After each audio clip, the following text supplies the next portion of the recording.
పాకిస్తాన్ కి ఇది మామూలు ధమ్కీ కాదు. వాళ్ళని చాచి కొడితే మూతి పళ్ళు రాలినంత పనైంది. మాతో పెట్టుకోవద్దు, మా సిస్టమ్ ని టచ్ చేయొద్దు అని భారత దళాలు ఇచ్చిన స్వీట్ వార్నింగ్ అది. సరదాకే పాకిస్తాన్ ఎయిర్ డిఫెన్స్ సిస్టమ్ ని ధ్వంసం చేసి చూపించాయి మన సేనలు. అదంతా ఒక బిగ్ స్టోరీ అనుకోండి. ఇక మే 10వ తేదీ అర్ధరాత్రి జరిగిన పకడ్బందీ ప్లానింగ్ అది. భారత వాయుసేన పెట్టిన ట్రాప్ లో పాకిస్తాన్ ఎలా చిక్కిందో ఇప్పటికే చాలా మందికి తెలిసే ఉంటుంది. డమ్మీ ఫైటర్ జెట్ తో మొత్తం ఆట సాగింది. జెట్ ఆకారంలో తయారు చేసిన రాడార్ కలిగిన ఈ ఫైటర్ జెట్ ని వినియోగించారు భారత సైన్యం. ఇందులో ఎయిర్ డిఫెన్స్ సిస్టమ్ కి చెందిన డమ్మీ రాడార్ ను ఉపయోగించారు. ఇందులో ఇన్ఫ్రారెడ్ సిగ్నేచర్స్ ని ఉపయోగించారు. ఇవన్నీ ఎందుకు వాడారో ముందు మీకే తెలుస్తుంది. వాటన్నిటిని మీకు చెప్పబోతున్నాం. దీన్ని వాడటం వల్ల భారత్ ఏం చేయగలిగిందో మీకు చూపించబోతున్నాం. మనం పంపిన డమ్మీ జెట్ పాకిస్తాన్ కి చెందిన రాడార్ లో విమానం లాగా కనిపించింది. భారత్ నుండి ఏదో ఫైటర్ జెట్ వస్తోంది అని భ్రమ కల్పించింది పాకిస్తాన్ కి. దీంతో శత్రు సేనల ఎయిర్ డిఫెన్స్ సిస్టమ్లు యాక్టివేట్ అయ్యాయి.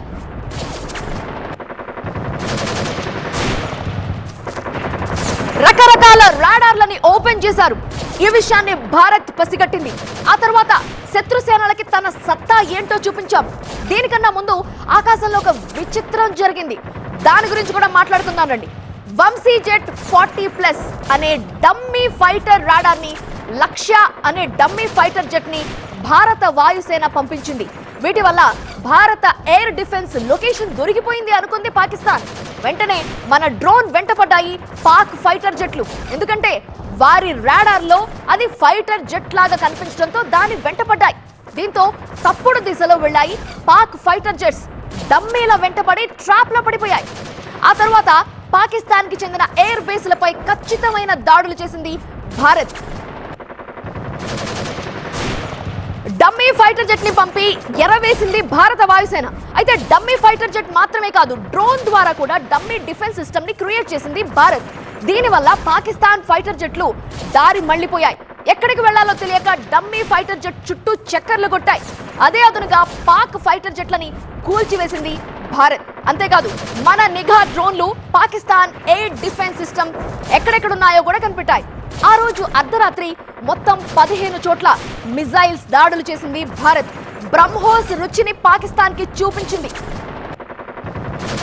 మన దగ్గర అసలు రాడార్ వ్యవస్థలు ఎన్నున్నాయి, వాటికి సంబంధించిన వివరాలు కూడా ఒకసారి చూద్దాం. మొత్తం 6 రకాల రాడార్ వ్యవస్థలు ఉన్నాయి మన దగ్గర.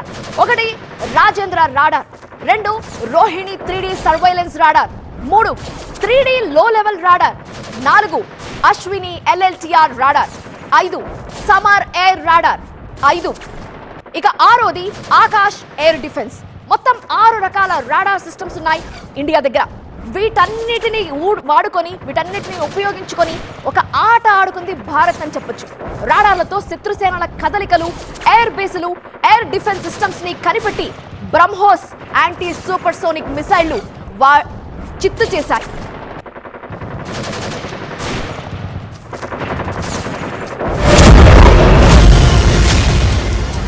Tango Tiger.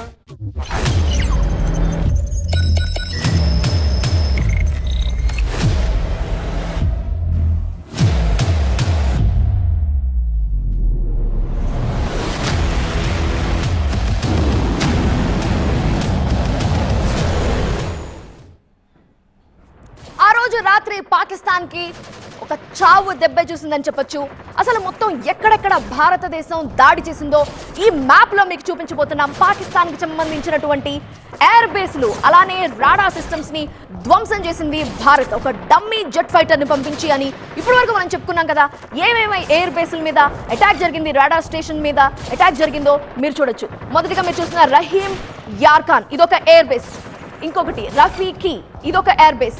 చకాలా air base, Murid air base, అలాగే సియాల్కోట్ రాడార్ స్టేషన్ మీద కూడా అటాక్ జరిగింది. రాడార్ స్టేషన్ ని పూర్తిగా ధ్వంసం చేశాం. ఆ తర్వాత సుక్కూర్ ఎయిర్ బేస్, అక్కడ దాడి జరిగింది. తర్వాత పస్రూర్ రాడార్ స్టేషన్, మరొకటి చునియాన్, చునియాన్ ఎయిర్ బేస్, మొత్తం ఎయిర్ బేస్లు రాడార్ స్టేషన్స్ మీద భారత్ అటాక్ చేసింది. భారత నావిగేషన్ సిస్టమ్ వరల్డ్ వైడ్ గా తోపు అని, దీని ముందు మరే సిస్టమ్ పనికి రాదు అని ప్రూవ్ చేసినటువంటి ఇన్సిడెంట్స్ ఇవి. ఒకసారి మన నావిగేషన్ సిస్టమ్ బలం ఏంటో కూడా చూద్దాం. మనకి మొత్తం 3 శాటిలైట్స్ ఉన్నాయి. 1 కార్టోసాట్, 2 రీసాట్, 3 ఈవోఎస్ సిరీస్. ఈ 3 ఎంతగానో ఉపయోగపడ్డాయి.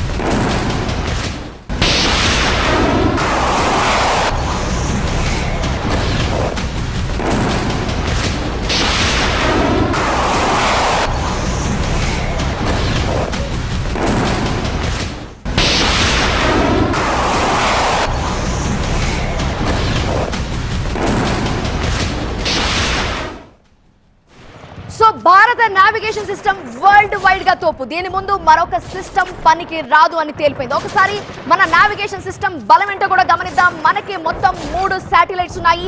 1 కార్టోసాట్, 2 రీసాట్, 3 ఈవోఎస్ సిరీస్. ఈ 3 ఎంతగానో ఉపయోగపడ్డాయి. NAVIC నావిక్ అంటే నావిగేషన్ విత్ ఇండియన్ కాన్స్టలేషన్. దీనివల్ల అత్యుత్తమ ఉపగ్రహ వ్యవస్థతో అనుసంధానం జరుగుతుంది. 25 నుండి 30 సెంటీమీటర్ల పొడవున్న చిన్న వస్తువుల్ని సైతం గుర్తించగలం. నావిక్ సిస్టమ్ తో 10 నుండి 20 సెంటీమీటర్ల వ్యాసంతో ఖచ్చితమైన సమాచారం మనకి అందుతుంది. ఇక బ్రహ్మోస్ గురించి కూడా మనం మాట్లాడాలి. మన బ్రహ్మోస్ పాకిస్తాన్ ని ఖామోష్ చేసింది. ఇప్పుడు చూసిన మ్యాప్ లో మీరు కీలకమైన పాకిస్తాన్ స్థావరాలపై భారత్ ఏ విధంగా దాడి చేసి ధ్వంసం చేసింది అనేది గమనించాం. కానీ దానికి కారణం ఏంటి? అంతలా ఎలా షార్ప్ గా గురి చేసి ధ్వంసం చేయగలిగామంటే దానికి కారణం బ్రహ్మోసే. ఈ సూపర్సోనిక్ క్రూయిజ్ మిసైల్ సిస్టమ్ సత్తా ఏంటో మే 10వ తేదీన అందరికీ తెలిసింది, ప్రపంచానికి మరీ బాగా తెలిసింది. మే 10వ తేదీ తరువాత ప్రపంచ వ్యాప్తంగా బ్రహ్మోస్ కి క్రేజ్ పెరిగింది. దాని పవర్ ఏంటో పాకిస్తాన్ ని అడగండి అంటోంది భారతదేశం. బ్రహ్మోస్ కావాలని ఇప్పుడు 18 దేశాలు డిమాండ్ చేస్తున్నాయి. చైనా సిస్టమ్స్ ని చిత్తు చేసి పడేసింది బ్రహ్మోస్. పాకిస్తాన్ చైనా తీసుకొచ్చిన ఆయుధాలని వాడిన సంగతి మనకి తెలిసిందే. వాటన్నిటిని కూడా బ్రహ్మోస్ చిత్తు చేసింది. అసలు మన బ్రహ్మాస్త్రం ఎలా పనిచేస్తుందో తెలుసా? అసలు ఎవరు చేశారో తెలుసా? దాని వెనుక ఉన్న వ్యక్తి doctor APJ Abdul Kalam. Russia దగ్గర ప్రపంచంలోనే అత్యుత్తమ మిసైల్ ఇంజిన్ ఉంది. భారత్ దగ్గర ప్రపంచంలోనే అత్యుత్తమ నావిగేషన్ టెక్నాలజీ ఉంది. సూపర్సోనిక్ క్రూయిజ్ మిసైల్ కోసం కలాం గారు కలలు గన్నారు. భారత నావిగేషన్ ప్లస్ రష్యా ఇంజిన్ తో మిసైల్ తయారు చేయాలని ప్రయత్నించారు. అత్యుత్తమ మిసైల్ తయారు చేద్దామని రష్యాని ఒప్పించారు డాక్టర్ కలాం. మిసైల్ తయారీ కోసం బ్రహ్మోస్ ఏరోస్పేస్ జాయింట్ వెంచర్ ని నెలకొల్పాయి ఈ 2 దేశాలు. దీంతో భారత్ రష్యా కలిసి బ్రహ్మోస్ దివ్యాస్త్రాన్ని తయారు చేశాయి. భూమి నుండి గాలిలోకి ఒకేసారి ఎగరగల అస్త్రం మన బ్రహ్మోస్. భూమి మీద ఉన్న ఏ రాడార్ కూడా బ్రహ్మోస్ ని పసిగట్టలేదు, అసలు కనిపెట్టలేదు. భూమి మీద ఉన్న ఎలాంటి డిఫెన్స్ సిస్టమ్ కూడా బ్రహ్మోస్ ని ఆపలేదు. భూమి, నీరు, గాలి ఎక్కడి నుంచైనా సరే ఈ అస్త్రాన్ని మనం ఉపయోగించగలం. మన బ్రహ్మోస్ ని సంధించగలం.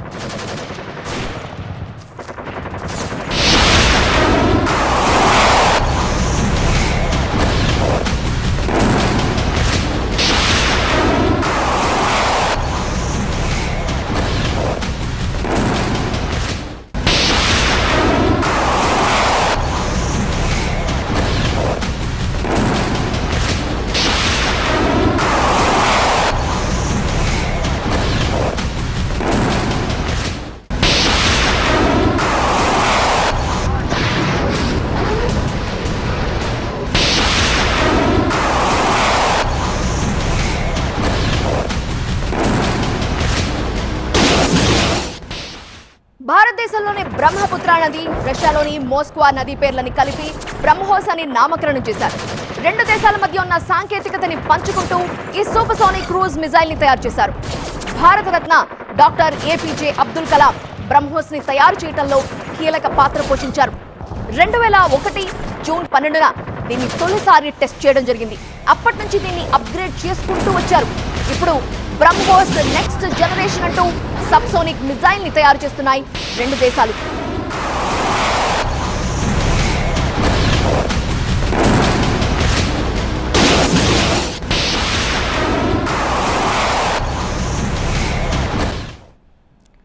మొత్తం 18 దేశాలు బ్రహ్మోస్ కావాలంటున్నాయి. భారత రక్షణ శాఖకి ఇప్పటికే లేఖలు రాశాయి, ఆర్డర్లు పెట్టాయి. త్వరలోనే అనేక దేశాలకి మన బ్రహ్మోస్ వెళ్లబోతోంది.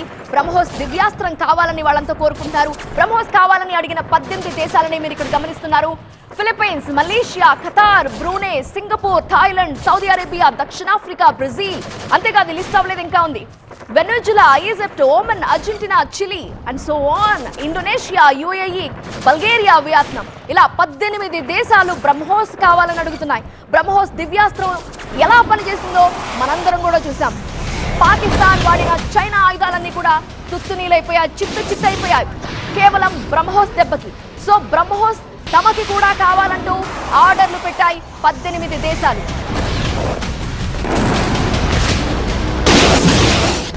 ఆపరేషన్ సింధూర్ తో పాకిస్తాన్ లోపాలన్నీ కూడా బయటపడ్డాయి. ఆ దేశం డొల్లతనాన్ని కప్పిపుచ్చుకోవడానికి ఎన్నో జిమ్మిక్కులు చేస్తోంది. అంతేకాదు ఈ ఆపరేషన్ ద్వారా పాకిస్తాన్ మేడ్ డిఫెన్స్ సిస్టమ్ ని మనం చిత్తు చేసేసాం. బ్రహ్మోస్ సత్తా ఏంటో చూపించడమే కాదు, దాని ముందు చైనా టెక్నిక్స్ అన్ని కూడా ఫెయిల్ అయిన విషయం ప్రపంచం అంతా చూసింది. పాకిస్తాన్ ని ప్రాక్సీగా ఉపయోగిస్తూ మనపై యుద్ధానికి దిగుతోంది చైనా. అందుకే దాని ఆయుధాలన్నీ పాక్ ఇచ్చింది. డిఫెన్స్ సిస్టమ్ ని, తన దగ్గరున్న సంపత్తిని అంతటిని ఇచ్చి భారత్ ని దెబ్బతీయాలని చూస్తోంది చైనా.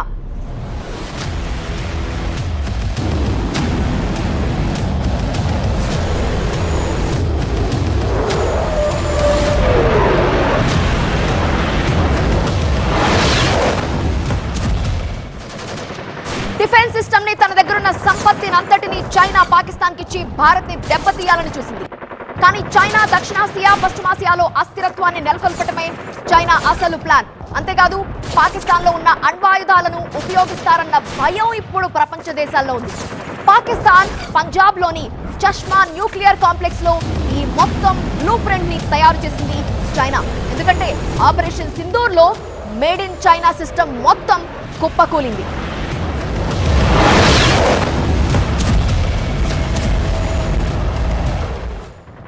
పాకిస్తాన్ వాడిన మేడ్ ఇన్ చైనా ఆయుధాలేంటో మీకు ఇప్పుడు చూపించబోతున్నాం.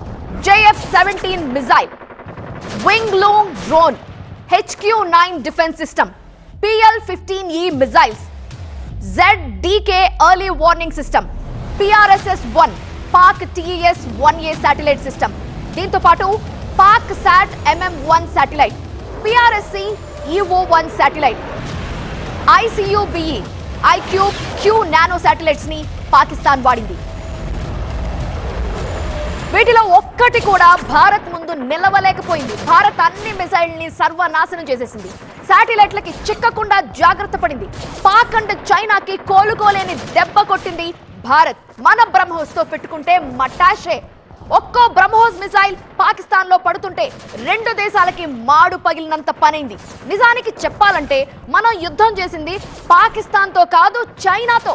పేరుకి పాకిస్తాన్ గాని రిమోట్ మాత్రం చైనా చేతిలో ఉంది. అన్ని వ్యవస్థల్ని నిర్వీర్యం చేస్తూ భారత్ ఈ విషయంలో పై చేయి సాధించింది. అప్పుడే అయిపోలేదు, ఇప్పుడే మొదలైంది. పాక్ అణ్వస్త్ర ప్లాన్ తిరగబడింది. పాకిస్తాన్ లో ఉన్న మేడ్ ఇన్ చైనా వెపన్స్ చిత్తైపోయాయి. చూద్దాం పాక్ లోని చైనా లేటెస్ట్ వెర్షన్స్ ఏంటో ఒకసారి గమనిద్దాం. సో HQ-9 అడ్వాన్స్డ్ వెర్షన్, ఇది రాడార్ తో అనుసంధానమైన చైనా మేడ్ మిజైల్ సిస్టమ్. దీని రేంజ్ ఎంతో చూద్దాం. దీని రేంజ్ 260 కిలోమీటర్లు, వేగం 5000 కిలోమీటర్లు పర్ అవర్. ఇక సిస్టమ్ ఇన్ఫ్రారెడ్ సీకర్ ఉంటుంది. దీని టైప్ ఏంటంటే ఎలా పనిచేస్తుందంటే భూమి నుంచి గాల్లోకి సంధించవచ్చు. ఎలాంటి టెక్నాలజీ వాడుతున్నారంటే US పేట్రియాట్ కాపీ చేసి తయారు చేసింది చైనా. ఇక పాకిస్తాన్ కి చైనా అన్ని రకాలుగా సాయం చేసింది. అణ్వాయుధాలు మోసుకెళ్లే లేటెస్ట్ మిజైల్ సిస్టమ్ ని ఇచ్చింది. అత్యంత భారీ అణ్వాయుధాల పరిజ్ఞానాన్ని పాక్ కి ఇచ్చే పనులు కూడా ప్రారంభించింది. 2013లో చైనా పాక్ మధ్య ఒక అణు ఒప్పందం జరిగింది. పాక్ పంజాబ్ లోని చష్మా న్యూక్లియర్ కాంప్లెక్స్ లో 3వ రియాక్టర్ నిర్మించాలని మొదలుపెట్టారు. NSG గ్రూప్ దేశాలు ఈ డీల్ ని వ్యతిరేకించాయి. 1993లో చష్మా కాంప్లెక్స్ లో చైనా 2 అణు రియాక్టర్స్ ని నిర్మించింది. 2005 సంవత్సరంలో ఎన్ఎస్జీ గ్రూప్ లోకి చేరింది చైనా. అదే సంవత్సరం పాక్ కి మరొక అణు రియాక్టర్ ఇవ్వబోమని చెప్పింది చైనా. ఈ ప్రమాణాలన్నీ పక్కన పెట్టి 2013లో రహస్యంగా మరొక రియాక్టర్ నిర్మించతలబెట్టింది చైనా. అయితే ఆపరేషన్ సింధూర్ తర్వాత ఈ పనులని వేగవంతం చేసింది చైనా. ఎన్ఎస్జీ నియమాలు పక్కన పెట్టి చైనా పాకిస్తాన్ లో ఈ రియాక్టర్ నిర్మిస్తోంది. దీనివల్ల ప్రపంచానికి పెను ముప్పు. 1990లో చష్మా న్యూక్లియర్ కాంప్లెక్స్ లో 12 అణుబాంబులు తయారయ్యాయి. చైనా పరిజ్ఞానంతో ఇవన్నీ తయారైనట్టుగా అప్పట్లోనే సంచలనం కలిగింది. అప్పుడు పాక్ సైంటిస్టులకి చైనా పూర్తి సాయం అందించింది. ఇలా చైనా అడుగడుగునా పాకిస్తాన్ కి సాయం చేస్తూ భారత్ ని కార్నర్ చేయాలన్న ప్రయత్నాలు చేస్తూ వస్తోంది. అంతేకాదు పాకిస్తాన్ కి చెందిన అనేక ఉగ్ర సంస్థలపై ఐక్యరాజ్య సమితి బ్లాక్ లిస్ట్ చేయడానికి అడ్డుపడుతోంది కూడా చైనానే.